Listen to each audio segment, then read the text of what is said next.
राहुल गांधी ने यूक्रेन से कर दी एलएसी की तुलना। चीन की सेना लद्दाख, डोकलाम दोनों जगह, यह राहुल गांधी का कहना है। चीन कहता है इनसे भारत का संबंध है, लेकिन हम नहीं मानते। रूस भी यूक्रेन को कहता है कि उसकी अखंडता को नहीं मानते।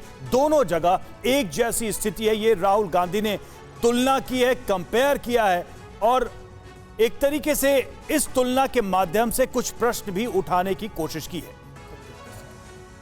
What is Ukraine? Right? If you look at it, Ukraine is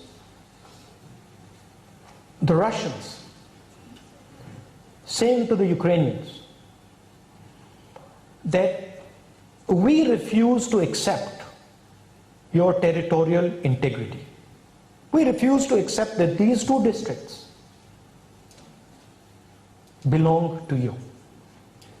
And we are going to attack you in these two districts to make sure that you break an alliance with NATO. To make sure that you break an alliance with the United States. That's what Putin is doing. Putin is saying, I'm not ready for you to have an alliance with America. And so I'm going to question your territorial integrity and I'm going to attack you. Please recognize the parallels between what is going on in Ukraine and what is going on in Ladakh and in Doklam. Please realize that the same idea is at play. There are Chinese forces sitting in Ladakh, there are Chinese forces sitting in Doklam. The Doklam forces are designed for Arunachal Pradesh, the forces in Ladakh are designed for Ladakh. And the same principle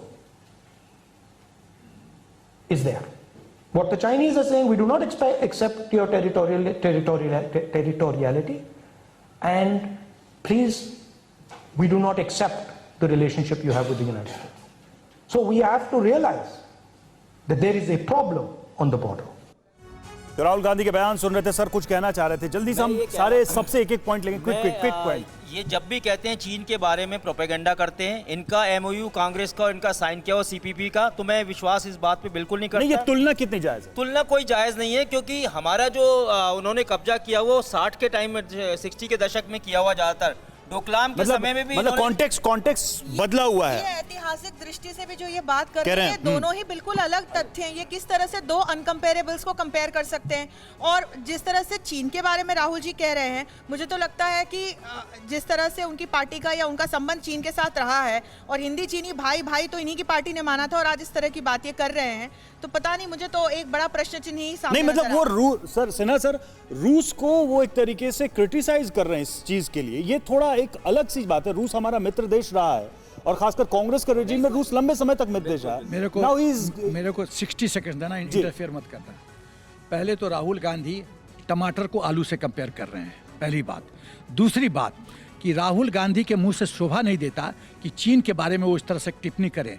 जो व्यक्ति 2008 में MOU sign करता है, जो अभी public domain में नहीं आया कि क्या क्या उसमें टेक्स्ट था, सरकार को चाहिए कि एमओयू सामने लाओ, देश की सुरक्षा का सवाल है। तीसरी बात, डोकलाम में जब अटैक हो रहा था तो ये चाइनीज एम्बेसडर के साथ डिनर खा रहे थे। चौथी बात, नेपाल में चाइनीज एम्बेसडर के साथ ये डांस कर रहे थे। ये क्या आदमी बात कर रहा है? 10 सेकंड आपका टेक। जी, मैं बिल्कुल सिन्हा सर से सहमत हूँ कि इनका जो भी तर्क या वितर्क जो ये देना चाह रहे हैं चाइना के लिए और रशिया से जो कंपेयर कर रहे हैं, ये बिल्कुल बेबुनियाद है। इनको अभी तक भी ये अंडरस्टैंडिंग नहीं है, इतने साल पॉलिटिक्स में निकालने के बाद भी, कि दोनों जो तथ्य हैं वो बिल्कुल सेपरेट हैं, और कहीं से भी रशिया और यूक्रेन को लद्दाख का जो डोकलाम इशू है या अभी नॉर्थ ईस्टर्न रीजन में जो इशू चल रहा है, उससे कोई भी कंपैरिजन हो ही नहीं सकता इन चीज़ों का। न्यूज़ टॉप 9 रोज सुबह 7 बजे और शाम 7 बजे सिर्फ TV9 भारतवर्ष पर।